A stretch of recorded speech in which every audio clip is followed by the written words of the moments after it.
Some men are made for noise and crowds, but Logan Mitchell was never one of them. Long before the war, the mountains called to him. After, they were all he had left.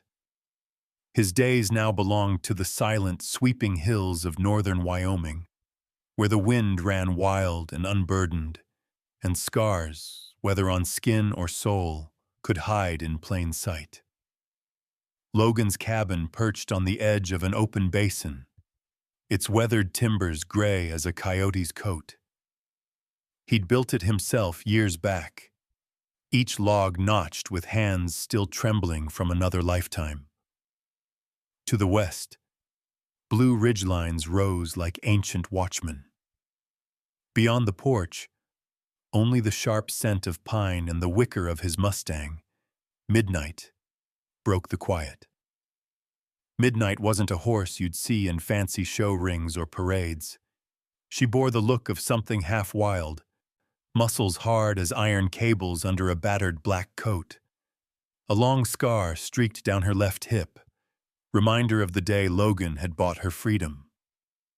That was 3 years ago when he'd found her penned behind a rusted trailer at a county auction, her eyes wide with pain, skin raw from a whip. Logan had never intended to own a horse, but he couldn't leave her there. A few bills changed hands. Words were exchanged he'd rather forget. By nightfall, the battered Mustang was loaded into his old horse trailer, and Logan found himself with a companion, whether he wanted one or not. Trust came slow, as it does for the wounded. Those first weeks, Midnight flinched from every touch, lashing out at shadows. Logan understood. Healing was a private thing, so he let her be, talking softly and moving with the patience only hard men find. He fixed the fences, chopped wood, worked the land. Every morning, before the frost had melted from the grass, he brought her oats, always setting the bucket just outside kicking range. Little by little, she let him come closer. Some days he'd find her waiting by the gate, tail flicking, as if daring him to try. Now, 3 years on, they were all each other had. Midnight would follow him to the far edge of the property, her shadow trailing his through sage and scrub. He learned to read her moods in the flick of an ear or the ripple of muscle under her hide. She became his eyes and ears in a world where danger could still slip between the trees. It was a simple life, honest and quiet. Logan liked it that way.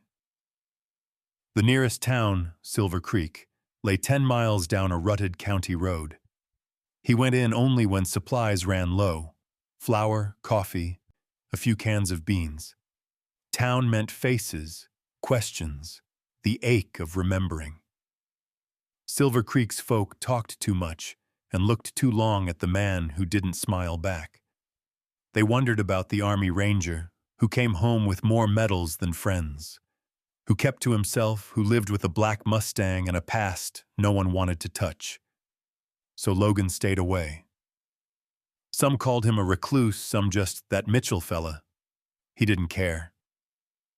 In the evenings, as dusk draped the basin in gold and purple, he'd sit on the porch, boots up on the rail, letting the hush soak into his bones. Midnight grazed close by, her head down, the rhythm of her chewing as steady as a heartbeat. But peace in the high country is a fragile thing. Sometimes it breaks in ways you can't see coming. That first night, Logan noticed nothing strange. He whittled a stick by lantern light, watching moths spin madly around the glass. Midnight dozed in the paddock, breath steaming in the cool air. Logan slept deep, lost in memories he couldn't always shut out. Sandstorms, gunfire, friends gone forever. When he woke before dawn, the world felt unchanged, the same old silence holding everything together. It was only later, as he saddled Midnight for their morning ride, that he noticed her mood. The Mustang shifted uneasily, ears swiveling, muscles twitching under her skin. She wouldn't let him cinch the girth without sidestepping and huffing. Her gaze stayed locked on the tree line, as if she saw something moving out there, just out of sight. Logan paused, listening. At first, nothing, just the wind and the distant call of a hawk. But the feeling crept in, cold and certain, that he and Midnight weren't as alone as they liked to believe. He checked the paddock fence, then the barn, no signs of a break-in, but Midnight's agitation didn't fade. For the rest of the day, Logan found his own nerves stretched thin, as if picking up the current running through the horse. Every shadow seemed deeper, every sound sharper. Even the crows, noisy as always, seemed to watch him with bright, knowing eyes. That night, after he turned in, Logan sat up in bed more than once, listening. There was a rustle outside, a snap of a twig too heavy for a deer. Midnight's low rumble drifted through the open window. He kept his old service pistol close at hand, his mind replaying training drills from another life. Sleep didn't come easy. He dreamed of distant battlefields, of faces lost in smoke, and always, of running through endless trees. In the darkness before dawn, Logan rose and went outside. Midnight stood by the fence, nostrils flared, breath billowing in the cold. She stamped her hoof, muscles bunched, eyes tracking something unseen. Logan reached out and touched her neck, feeling the hot tremor under his hand. "Easy, girl," he murmured, voice steady despite the unease settling in his chest. But in that moment, standing under a sky blooming with the first hint of sunrise, Logan knew that whatever peace he'd carved out for himself in the wilderness was slipping away, and that, for the first time in a long while, he was not the only hunter in these hills. The wind that morning carried a sharpness, rattling the brittle grass and teasing the first breath of fall through the trees. Logan moved through his chores with a soldier's efficiency, stacking firewood, hauling water, checking the roofline for leaks. Yet his mind kept circling back to Midnight's restlessness, the unshakable sense that something was wrong in the world he'd tried so hard to keep simple.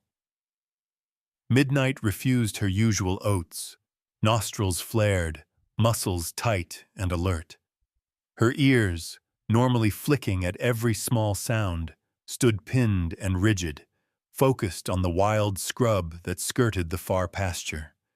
Logan tried to brush her down, but she sidestepped, blowing hard, gaze never leaving the tree line. After a while, he gave up and saddled her anyway. If there was something out there, he'd rather face it in daylight than wonder about it in the dark. He slipped his old army rifle into the scabbard, cinched his jacket, and swung onto Midnight's back. The Mustang stepped out fast, hooves churning up the dew-soaked grass, moving with an urgency that set Logan's nerves on edge. They rode in silence, moving through open pasture and then along the fence line, tracing the perimeter of Logan's land. The hills rose and fell in gentle swells, the distant mountains sharp against a sky bruised with morning clouds. Each dip in the ground, every clutch of tangled willow, seemed to pulse with the possibility of movement. Midnight's ears tracked every whisper of wind, every crackle in the brush. Halfway along the north ridge, she stopped dead, refusing to go forward. Logan felt her body coil, ready to bolt, her attention zeroed in on a clump of sage and tangled wire by the creek bed. Logan dismounted, heart pounding, his senses wide open. The ground here was churned up, as if something heavy had been dragged across it. Midnight refused to come closer, her breath coming in short bursts, white against the chill.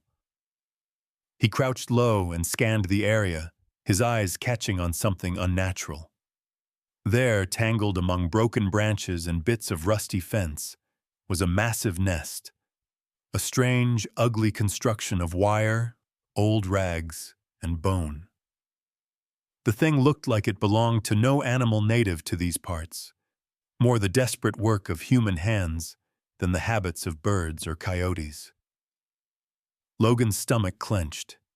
He reached out with a stick, prodding the edge of the pile, turning over a flap of dirty canvas. Beneath it, he found a riding glove, stiff with blood, the leather split at the palm. Nearby, a scrap of red plaid shirt caught on a thorny bush, stained with something darker than mud. He recognized the pattern, one favored by ranch hands and hunters in these mountains. A sharp chill traced his spine. This wasn't some animal's den, and it sure as hell wasn't natural. Someone had built this, and from the look of things, someone else had bled here recently. Logan took a slow, steady breath. Old instincts fired up, his mind clicking into the deliberate, alert mode honed by years in combat. He scanned the ground for tracks, finding only confusion. Hoof prints, boot prints, the outline of something large dragged toward the creek before disappearing into the reeds. Midnight wouldn't come closer, so he left the evidence where it lay, memorizing every detail. The glove, the shirt, the bizarre nest, each detail carved into his mind. He snapped a few quick photos with his battered cell phone just in case, then led Midnight back up the slope, heart beating with a thrum he hadn't felt since Afghanistan. Back at the cabin, he locked the doors and checked the windows, an old ritual that suddenly felt urgent again. He spread out the items he'd found on the kitchen table, staring at them as if they might offer some clue, a message, a warning. The glove's rough leather still held the shape of a hand, its fingers curled in pain or defiance. The fabric scrap, once bright, now looked faded and torn, the edges soaked through. He debated what to do next. Reporting trouble to the authorities in Silver Creek wasn't something he looked forward to, especially with Sheriff Rollins, who made it clear years ago that Logan's kind was better off staying quiet. Still, this wasn't the sort of thing you just ignored. Night fell early. The sky turned a deep, bruised blue as Logan brought Midnight in and bolted the barn. The Mustang was uneasy, pacing the stall, every sound outside making her jerk and snort. Logan double-checked the feed bins, then stood in the doorway, eyes straining against the darkness.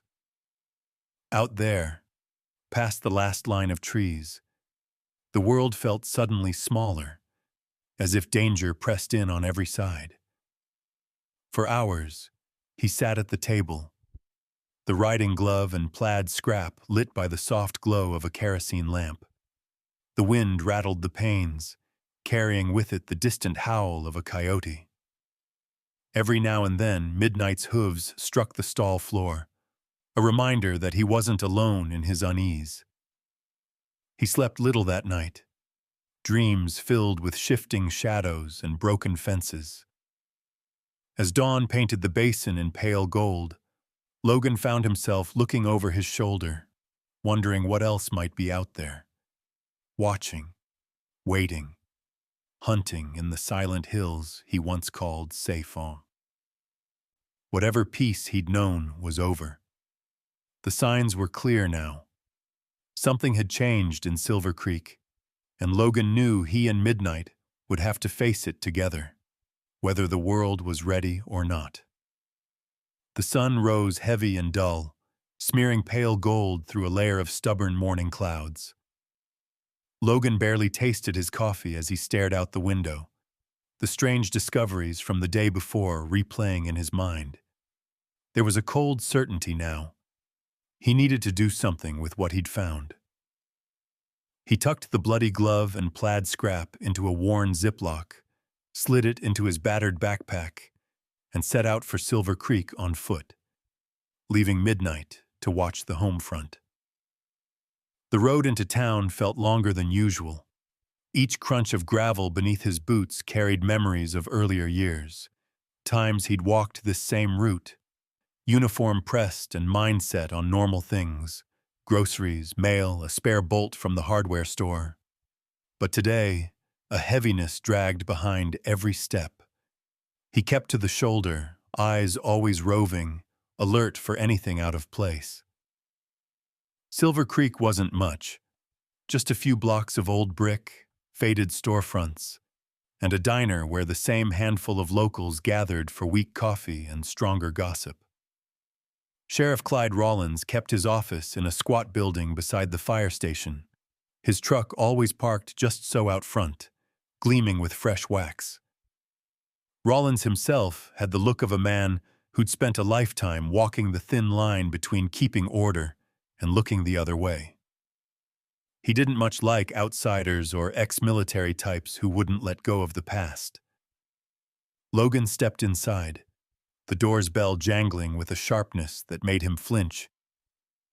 The walls were lined with black and white photos of fishing tournaments and county fairs, but the whole place smelled faintly of old sweat and gun oil. Rollins glanced up from his desk, blue eyes narrowed beneath a permanent squint. Logan didn't bother with pleasantries. He dropped the evidence bag on the desk and told the sheriff what he'd found: the nest, the blood, the strange tracks by the creek. Rollins barely glanced at the contents. His mouth tightened into a line as he leaned back in his chair, arms crossed. He listened, but his face said he'd already made up his mind. When Logan finished, the sheriff let the silence hang a little too long before shaking his head. "Mitchell, sometimes city folks wander off and get careless out here. You know how it is. Hunters get turned around. Nothing new." The words dropped like stones, flat and final. "You'd do best to stay clear of trouble. Let me and my deputies handle it." Logan's jaw clenched, but he said nothing. He recognized a brush-off when he heard it. There was something in Rollins' eyes, something wary, maybe even resentful, as if Logan's very presence was a problem that couldn't be solved by the law.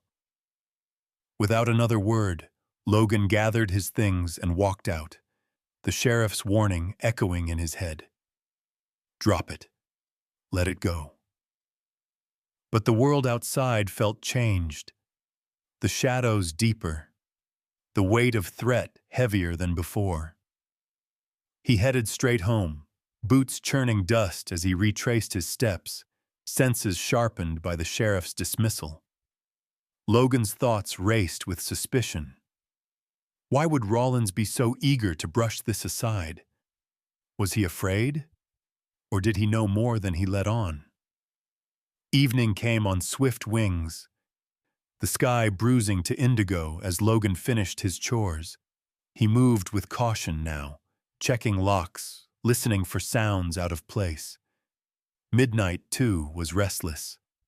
She paced the paddock, her head up, ears swiveling toward the barn with every gust of wind. As dusk settled, Logan felt a prickle run down his spine.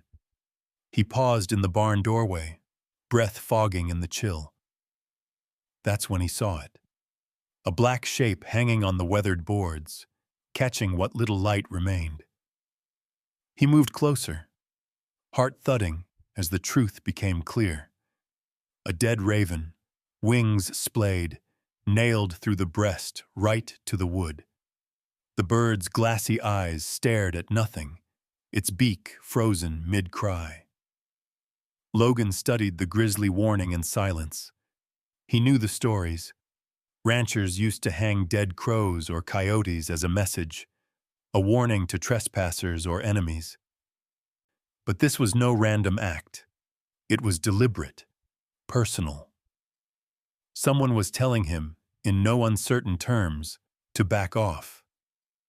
He removed the bird with careful hands, wrapping it in burlap and burying it near the back fence, away from the barn. Midnight watched every move, snorting, her flanks heaving with unease. Sleep didn't come at all that night. The wind scraped across the roof, setting loose shingles to rattling. Each creak and groan of the old cabin sent Logan's hand instinctively to the pistol beside his bed. Just before dawn, he heard it, the low rumble of an engine fading into the distance, then silence. At first light, Logan made his rounds, searching for anything out of place. In the dirt by the fence line, he found them, fresh tire tracks, still sharp and unblurred by dew, and, worse, hoof prints alongside, bigger than Midnight's, pressed deep by something heavy and hurried. The message was clear as the dead raven. Someone had come close, too close in the night, bringing with them a warning and a threat. Logan ran a steadying hand down Midnight's neck as she shivered at his sin. There would be no more peace, not for him, not for her. Whatever darkness had crept into Silver Creek was no longer content to linger in the shadows. It was coming for them, bold and unafraid. Night fell hard and cold over the Wyoming hills. Stars scattered like ice across the velvet sky. Logan stood on his porch, senses stretched tight, every shadow and sound magnified by the unease curling in his gut. Midnight was a dark shape just beyond the porch light, pacing the fence line, her head high, every muscle drawn taut with anticipation. There was no peace in their valley tonight. He tried to read, but the words wouldn't hold. Instead, Logan moved from window to window, checking locks, testing the weight of his old rifle, its steel a familiar reassurance in his hands. Each time the wind scraped a branch or sent a loose shingle tapping, his heart jumped. He was trained for threats, trained for patience, but out here, alone except for the Mustang, there was no backup, no radio, no cavalry coming. Midnight's agitation grew as midnight itself approached. She moved with a restless energy, hooves thudding against the cold, hard earth, her dark eyes fixed on the edge of the woods. The moon slipped behind a thick scud of clouds, deepening the night, pulling every shape into something monstrous and uncertain. Then, somewhere in the distance, a twig snapped, a sharp, deliberate sound, not the random settling of forest life. Midnight's head shot up. She snorted, pawed at the ground, nostrils wide, body rigid. Logan stepped onto the porch, his breath clouding in the chill. He watched as the Mustang turned, ears pricked forward, gaze locked on the darkness beyond the creek. The old tension from his army days came flooding back, a familiar surge of adrenaline and focus. He switched off the porch light and waited, letting his eyes adjust to the subtle blues and grays of true night. Moments later, movement caught his eye. A faint shimmer of light weaving among the trees, slow and cautious, as if whoever held the flashlight feared being seen as much as he feared what might be watching. Logan's grip tightened on his rifle. He slipped off the porch and moved quietly, boots muffled by the damp ground, circling behind the barn to keep the house between himself and the strangers. Midnight fell silent but alert, following his progress, her breath a soft, steady cloud. Logan crouched behind the woodpile, eyes locked on the flickering lights. There were at least 2 figures, maybe more, creeping through the brush, flashlights trained low. Their shapes moved with intent, too careful to be lost hikers or local kids on a dare. The way they paused, scanning the ground and fanning out, it was organized, purposeful. He watched them for several tense minutes, memorizing their positions, the cadence of their steps, the way their voices, low and urgent, drifted through the night. Then, just as suddenly as they'd appeared, the lights went out. Silence swallowed the woods, heavy and complete. Logan eased back to the barn, heart pounding. He pressed his palm to Midnight's neck, feeling the Mustang's pulse quick and wild beneath her skin. She stayed beside him as he scanned the tree line, listening for movement, searching for any sign the intruders remained. The forest seemed to hold its breath. With the immediate threat past, Logan led Midnight toward the creek, trusting her instincts as much as his own. The ground was soft, and his boots left deep impressions. Midnight moved carefully, pausing often, her nose close to the earth, reading scents and signs in a way Logan could only imagine. Near the muddy bank, her hoof struck something hard. Logan crouched, brushing aside damp leaves. He uncovered a small silver charm bracelet, half buried in the mud. He lifted it into the moonlight, the delicate chain glinting faintly. A closer look revealed an engraving. Initials, worn by time but still readable, tiny letters dancing across the curved surface. He tucked it into his pocket, a cold unease blooming in his chest. Every clue pulled him deeper into a story he had no wish to tell. The creek gurgled quietly, masking any distant sounds. Logan straightened, searching the brush for further evidence. For a moment, all was still. Then a barn owl cried out from a low branch, its call echoing like a warning across the valley. Midnight stood guard as Logan paced a careful perimeter, his mind racing through possibilities. Each new discovery, the glove, the plaid scrap, the dead raven, now this charm bracelet, was a thread pulling him closer to something dangerous, something foul lurking just beyond the edge of his world. Midnight's presence anchored him.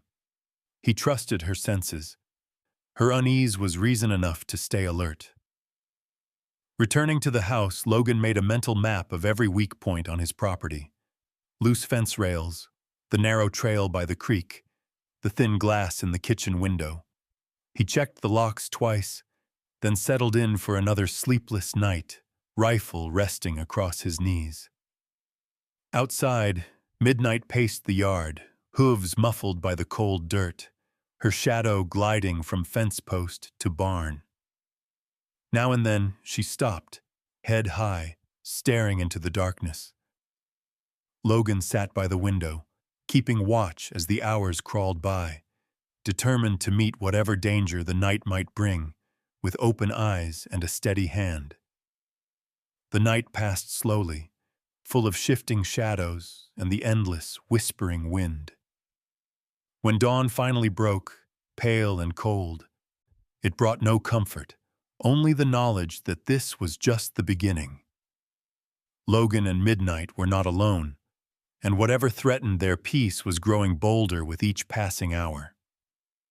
After a night spent on edge, Logan woke with the uneasy sense that time was running short. The silver charm bracelet, now cleaned and gleaming faintly, sat on his kitchen table beside the stained glove and plaid scrap. He rolled the chain between his fingers, tracing the engraved initials again and again, as if willing them to reveal their story. Each clue seemed to point further from the familiar paths of daily life and deeper into the wild unknown, into the history and secrets of Silver Creek itself. But he needed more than clues. He needed a direction. Midnight provided it. The Mustang was agitated, even by recent standards. She circled the yard, ears twitching, snorting at the fence as if something beyond it called to her. Logan saddled her in silence, heart pounding in his chest. every muscle tensed for whatever might come. The morning air was crisp, thin clouds streaking the sky in pale ribbons, the kind of Wyoming day that could burn to summer by noon or turn raw with wind by afternoon. He let midnight lead. She took him down a narrow cattle path he'd barely used, an old wagon rut overgrown with wild rye and thistle, fading deeper into the hills. The further they rode, the heavier the air felt, thick with anticipation, history, and something darker still. As they crossed a narrow draw, Logan saw the remains of barbed wire fences, posts leaning like tired old men. Midnight's hooves clinked on stone as they entered what must have once been a ranch yard, now choked with weeds and shadows. The buildings huddled together in the middle distance, a sagging barn, a collapsed bunkhouse, and a main house whose windows stared out black and empty. The air hung heavy with the scent of dust and memories, some good, most not. Local legend had always whispered about the old Wainwright place. It was said to be cursed, haunted by angry hands and the sins of men who'd vanished into the hills. As a boy, Logan had never dared come close.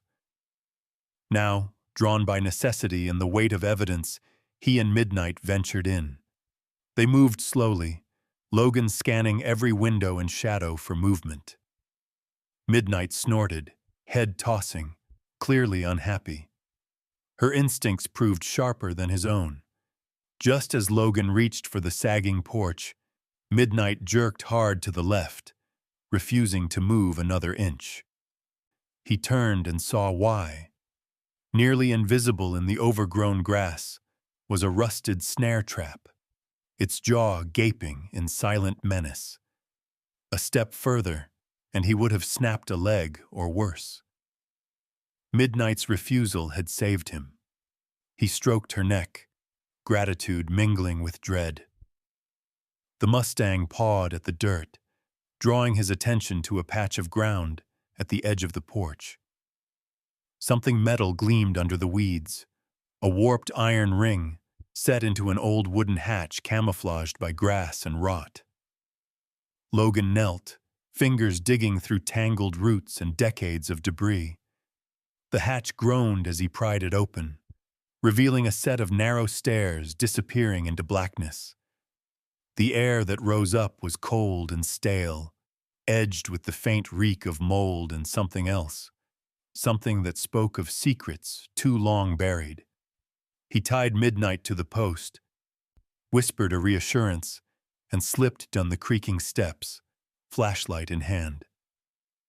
The space below was cramped and low-ceilinged, lined with old shelves and the remnants of a forgotten life. Broken crates, empty bottles, scraps of yellowed newsprint. At the far end, on a dusty crate, lay a weathered leather-bound journal and a folded map so brittle it nearly crumbled in his hands. The journal's cover was scarred and faded, the pages inside scrawled in cramped, urgent handwriting. Logan thumbed through quickly, catching fragments, dates, names, notes of payments, and cryptic marks that hinted at something organized, systematic, and deeply wrong. The map, hand-drawn and riddled with notes, marked the abandoned ranch and its hidden paths, some leading back toward Silver Creek and others deeper into the hills, toward places even old-timers refused to mention. As he scanned the pages, the story became clearer. This was no mere ghost tale.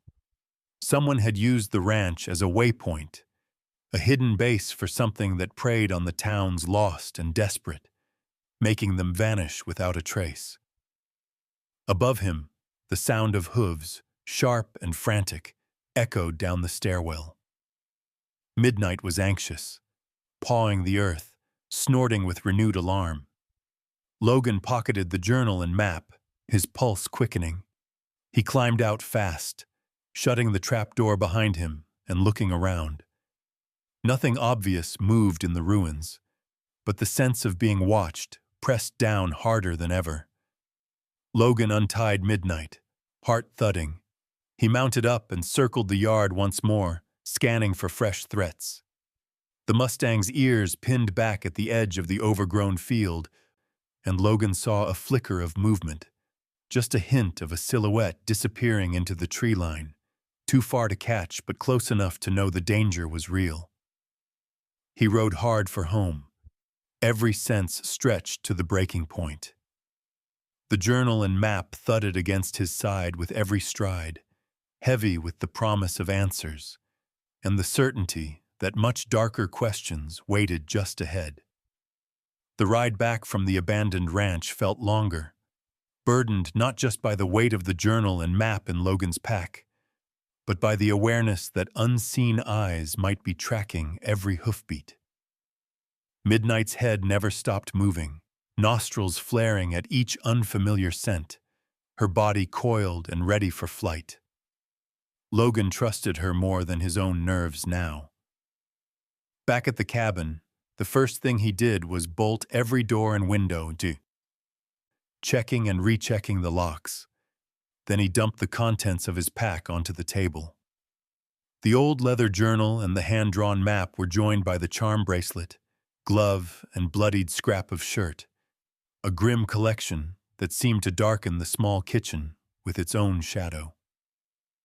He opened the journal, scanning entries by flashlight, while Midnight watched through the frosted window, her silhouette a silent sentry in the deepening dusk. The pages chronicled years of secrets, coded notes, names of the missing, dates stretching back a decade or more. Some entries were little more than lists of payments, hastily scribbled numbers beside initials, and sometimes a rough description. Runaway, 17, last seen by creek. Ranch hand, cash.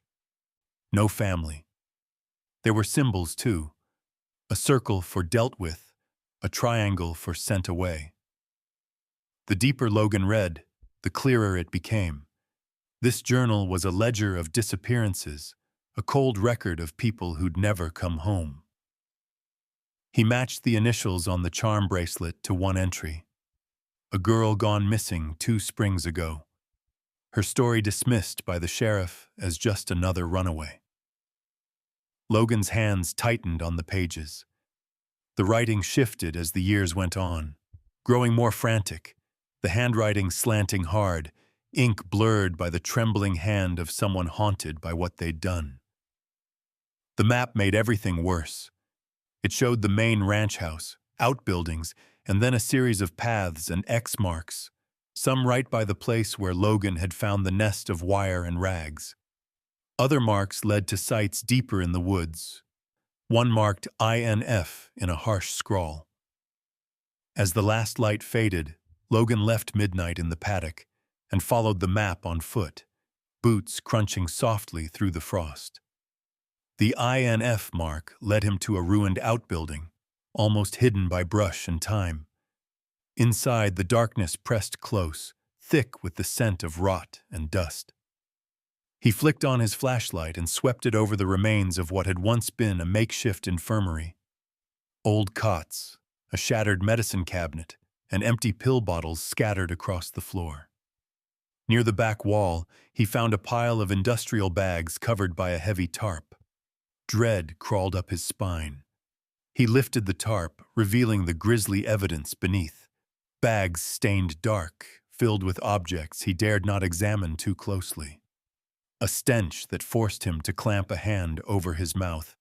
It was evidence of violence and death, hidden here for years, waiting for someone to care enough to look. A sound outside, soft, rhythmic, unnatural, pulled him back to the present. He froze, listening as footsteps crunched through the leaves, slow and purposeful. Light flared between the boards, a flashlight's beam sweeping the wall. Logan switched off his own light, heart thundering, and melted into a dark corner, pressing his back against splintered wood. Voices drifted through the broken windows, muffled but tense. There were at least 3 men, masked and dressed in dark clothes, their words clipped with fear and command. They moved through the outbuilding, searching, their beams slicing the darkness. Logan held his breath, counting their footsteps, the scrape of boots across the warped floor. Outside, midnight's shrill warning call cut through the silence. The men snapped to attention, their flashlights swinging toward the door. Logan heard one mutter a curse. Then chaos erupted as midnight began kicking the fence outside, the heavy thuds echoing off the ruined walls. The noise drew 2 of the men away, their attention splitting. In the confusion, Logan slid behind a stack of crates, his body coiled and ready. He waited, listening to the shouts outside, the sound of midnight raising a racket, steel on wood, hooves striking hard. The 3rd man lingered near the entrance, scanning the room with a nervous energy, weapon drawn. Logan stayed perfectly still, barely breathing, every muscle burning with tension. He counted the seconds as the danger ebbed and flowed around him. Finally, a barked order from outside drew the last man away. Logan didn't dare move yet, sweat slick on his palms. He waited until the footsteps faded and the voices grew faint. Only then did he slip from the building, crouching low, sticking to the shadows. He found midnight waiting for him by the edge of the clearing, nostrils wide, flanks quivering with adrenaline and loyalty. Together, they disappeared into the darkness. The secrets of the ranch and the terrible evidence of its crimes burned forever into Logan's mind. But he knew this was only the beginning. The men would not give up easily. The truth and his own safety now depended on how well he could run, hide, and fight in the land he once called home. The darkness of the woods became a living thing, breathing and shifting, with every cautious step Logan took, midnight's presence a shadow at his side. He could hear the men shouting, their voices angry and afraid, echoing through the ruined buildings and carrying across the wind. Midnight's diversion had given him a narrow window, one that might close at any second. Logan moved low and fast, keeping to thickets and hollows as he made his way past the old barn. Every sense burned with adrenaline, the night air alive with the smell of damp earth and danger. Above, clouds moved in to swallow the moon, leaving only scraps of silver to light the tangled path.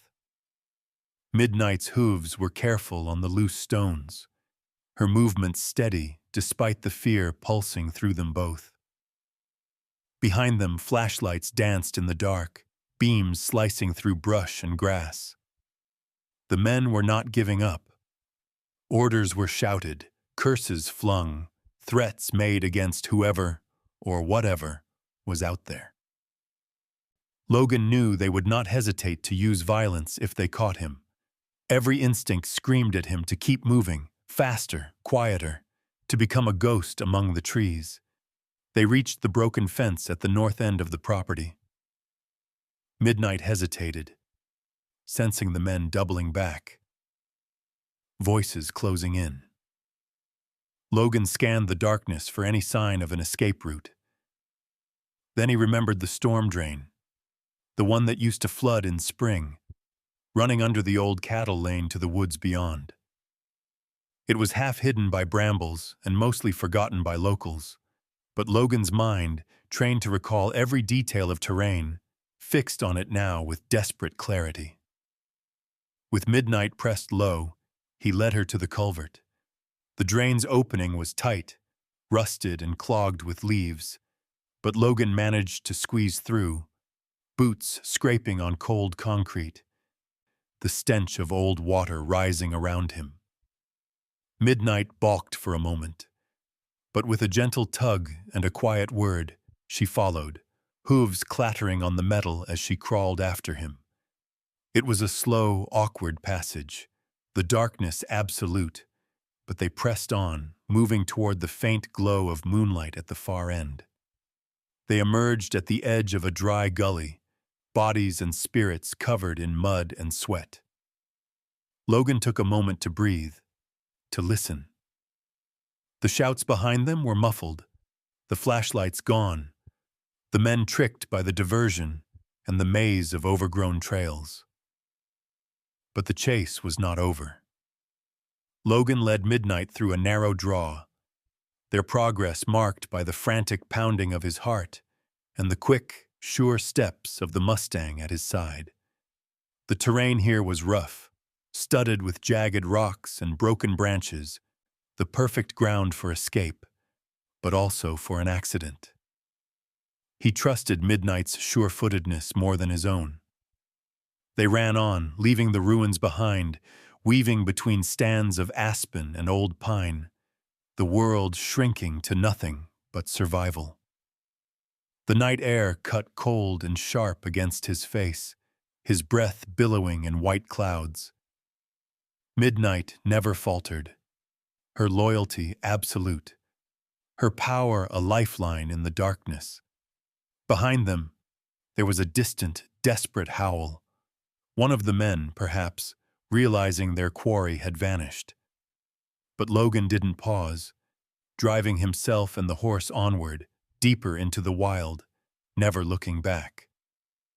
The ravine up ahead was the last barrier. It was wide, the ground falling away sharply, the other side just visible in the dim moonlight. Logan had crossed it before, but never at night. Never at this speed. He hesitated only a moment. Midnight seemed to sense his uncertainty and, with a wild toss of her head, surged forward. The Mustang gathered herself and leapt, a breathtaking, impossible moment where air and hope and fear all mixed into one heartbeat, then landed hard and sure on the other side, scrambling for footing but holding fast. Logan was thrown forward, grabbing Midnight's mane to steady himself. He let out a breath he hadn't realized he was holding, then glanced back at the ravine. Their pursuers had reached the edge, their flashlight beams bobbing wildly, faces twisted with frustration and disbelief. None of the men dared follow. The gap was too wide, the ground too treacherous. Logan pressed his hand to Midnight's neck, pride and gratitude swelling in his chest. Together, they disappeared into the high brush, the night closing around them like a protective cloak. For the first time in hours, Logan felt the possibility of escape. Thin, fragile, but real. They didn't stop until the sky began to pale in the east, the blackness yielding to the first bruised hints of dawn. They made camp in a tangle of willows by a narrow creek, Logan's back to the water, Midnight grazing quietly, ever watchful. He let exhaustion claim him for a few hours, sleeping light and dreamless, knowing that every second of rest would be precious for what was still to come.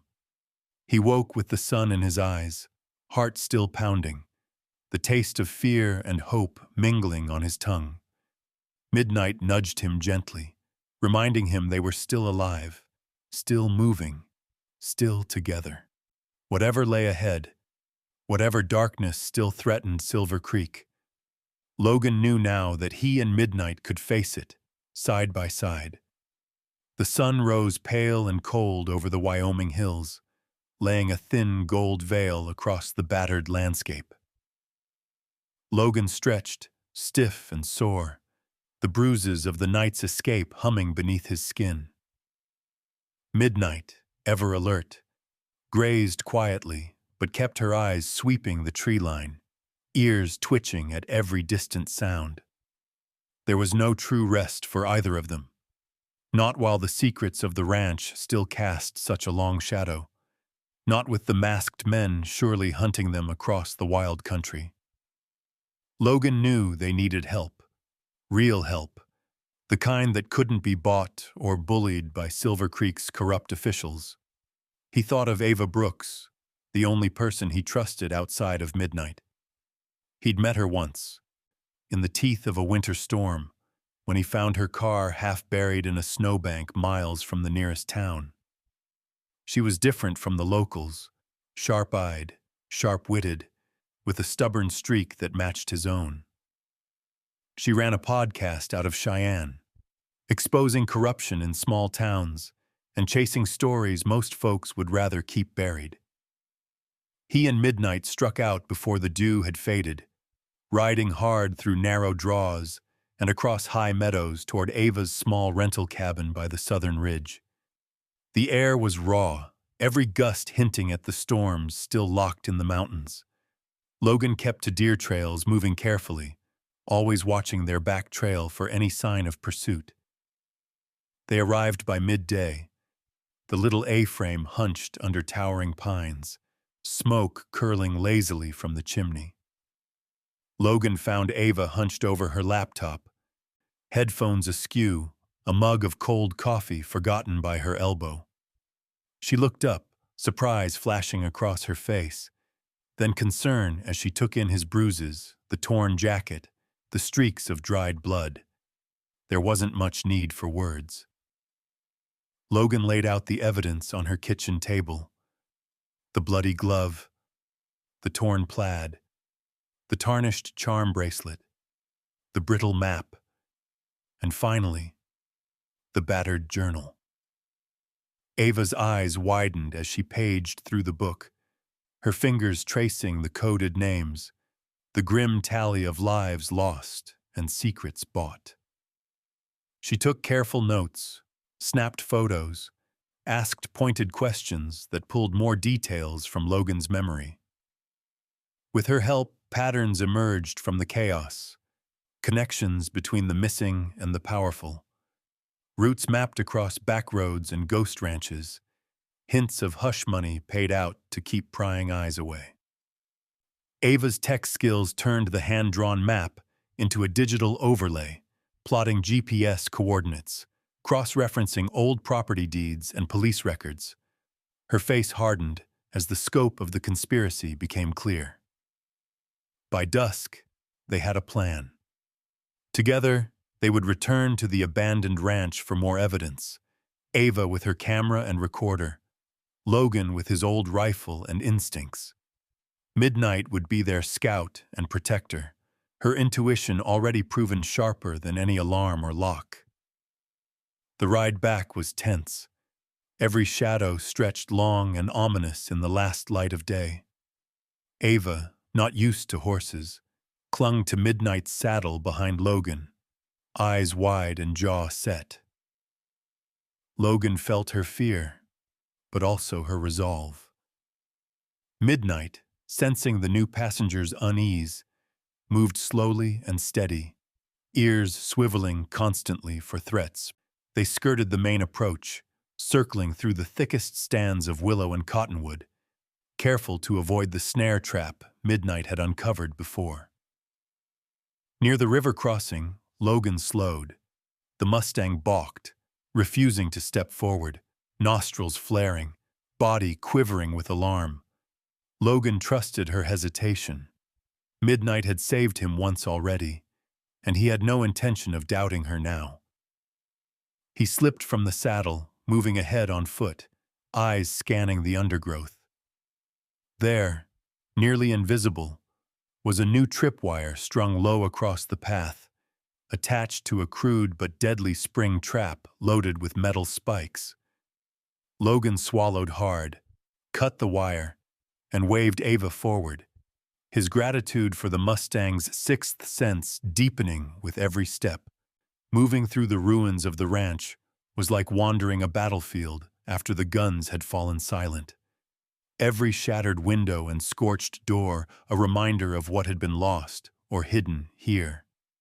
They kept low, avoiding open spaces, letting Midnight sniff ahead, pausing each time she tensed or tossed her head at some threat unseen by human eyes.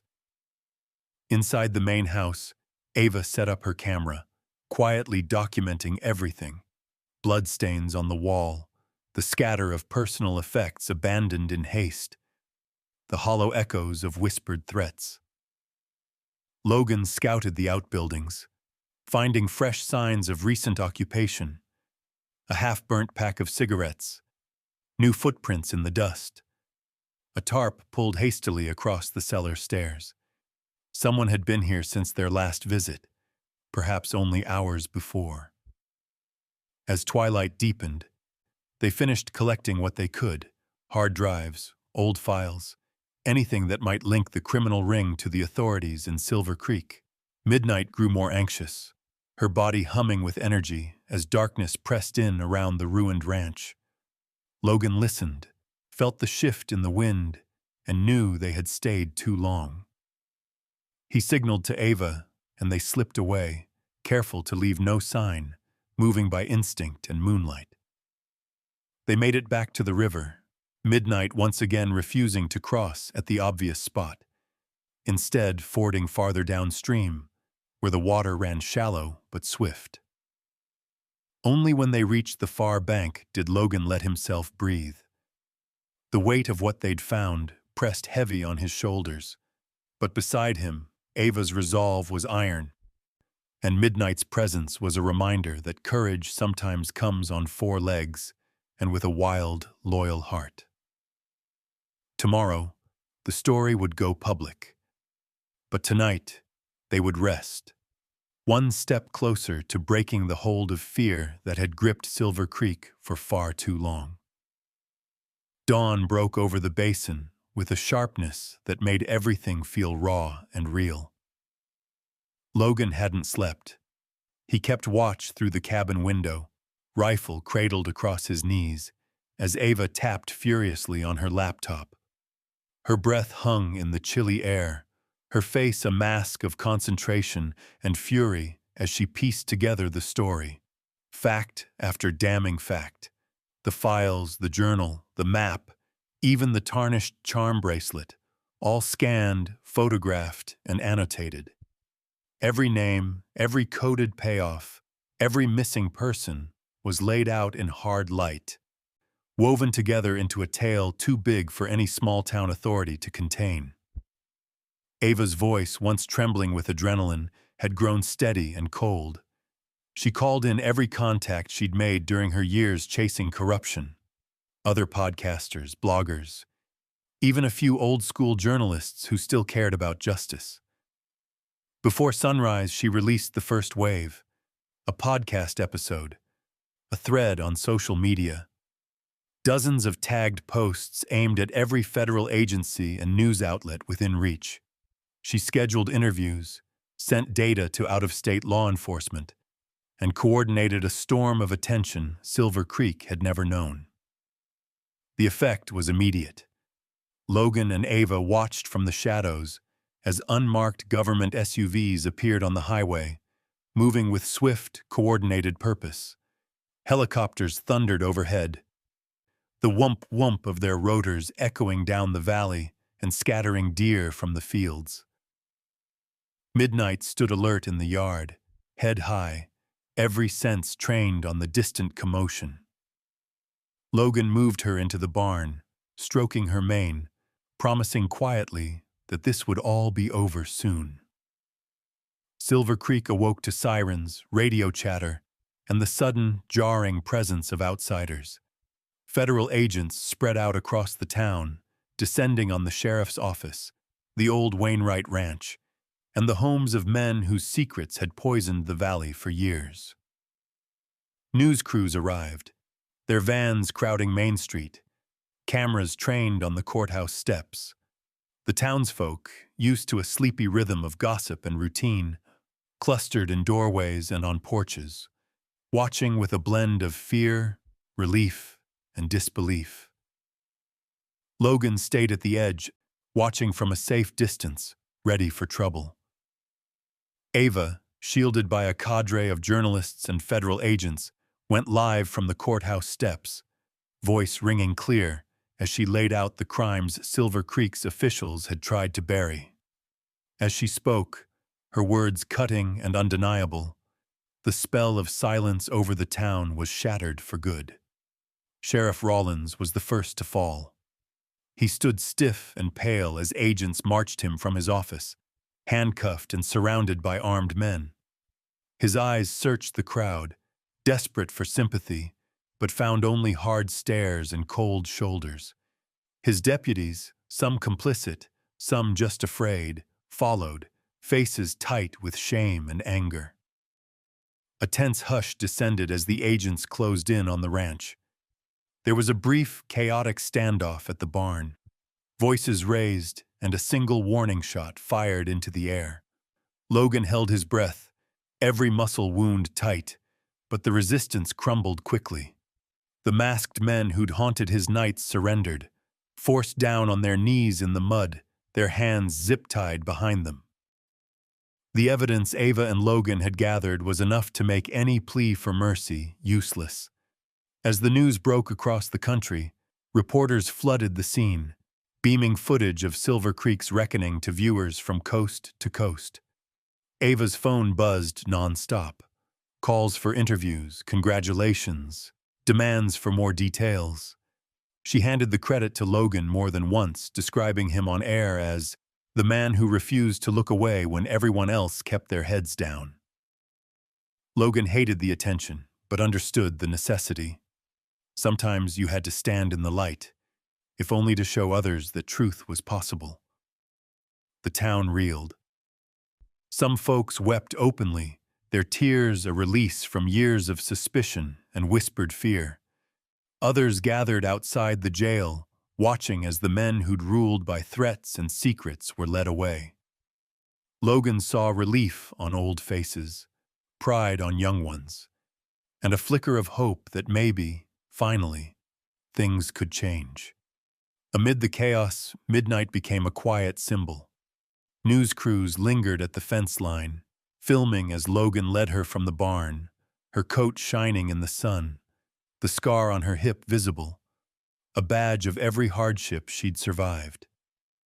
The agents, most of them used to working with K-9s, admired the Mustang's loyalty and spirit. Townsfolk brought apples and carrots, children gazing wide-eyed as midnight nuzzled their outstretched hands.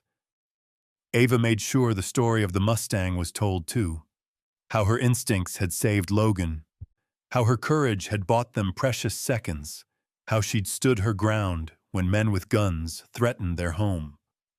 In a town defined by silence and shadows, it was fitting that a wild horse would remind everyone what true bravery looked like. By nightfall, Silver Creek was forever changed.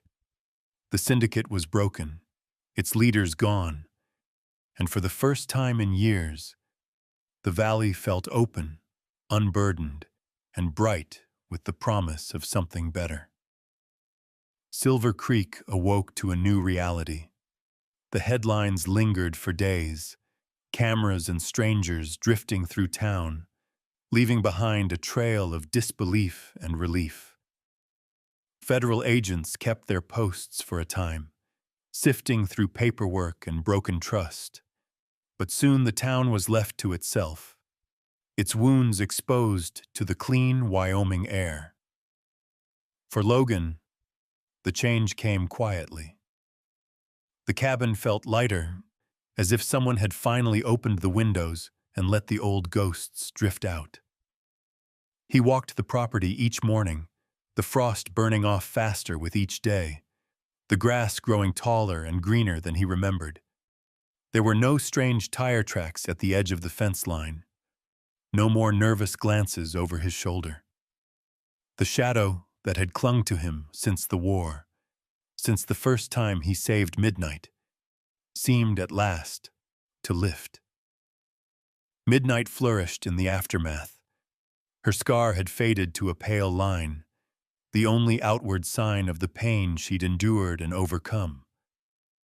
She moved with new confidence, exploring the open pasture, head high, mane streaming in the wind. The townsfolk who'd once whispered about Logan's solitude now left bags of apples and fresh hay at the end of his drive. Some stopped to talk, not just to thank him, but to hear the story for themselves, to learn that even in darkness, courage could outlast fear. Ava returned for a time, her podcast series igniting a national conversation about small-town secrets and the ordinary heroes who refuse to look away. She and Logan spent long evenings on the porch, the scent of coffee and wood smoke drifting between them. Sometimes she interviewed him for new episodes, but mostly they sat in companionable silence, watching the sun set behind the ridge, listening to midnight's quiet movements in the field. The town, too, began to heal. People looked each other in the eye again. Children played in the streets after school, their laughter echoing off brick and old pine. The abandoned ranch, once a den of secrets, was bulldozed, its land set aside for wild horses and wandering elk. The local diner hung a photograph of Logan and Midnight behind the counter, a reminder that ordinary people, and even wild Mustangs, could change the course of a place if they refused to back down. Logan kept the journal and the battered map in a locked box, proof of what they'd all survived. Sometimes, when the nightmares threatened to creep back in, he would read a page or two, not for the horror of it, but as a reminder of how close he'd come to giving up. And then he'd look out the window at midnight, grazing with the herd that now ranged free across the hills, and the darkness in his mind would ease. One morning, as the first rays of dawn spilled across the porch, Logan saddled Midnight and rode out across the basin. The air was cool, the world washed clean, the sound of hooves and birdsong the only music. He rode without destination, letting Midnight pick her way through the wild grass, past old stone fences and aspen groves. The Mustang moved with energy, almost dancing beneath him, as if she too felt the weight of the past had finally fallen away. They paused on a high ridge as the sun broke over the horizon, golden light turning the whole valley to fire. Logan looked out across the land, at the town, the distant line of mountains, the endless sky above. He felt a sense of peace he hadn't known in years, a deep certainty that he was right where he was meant to be. Below, the town stirred, smoke curling from chimneys, the day beginning. Logan tipped his hat, a gesture of quiet gratitude, and turned back toward home. Midnight nickered softly, ready to run, and together they raced down the slope, wind at their backs, shadows falling away behind them. The story of Silver Creek, of secrets and courage and a wild Mustang's loyalty, would linger for years. For Logan, it was more than a headline or a legend. It was proof that even the most battered souls could find redemption. He understood, at last, that healing wasn't about forgetting what happened, but about choosing, every day, to keep moving forward. As they disappeared into the morning light, Logan knew that whatever storms might come, he and Midnight would face them together. Two survivors, made stronger by everything they'd endured, riding toward a horizon bright with hope.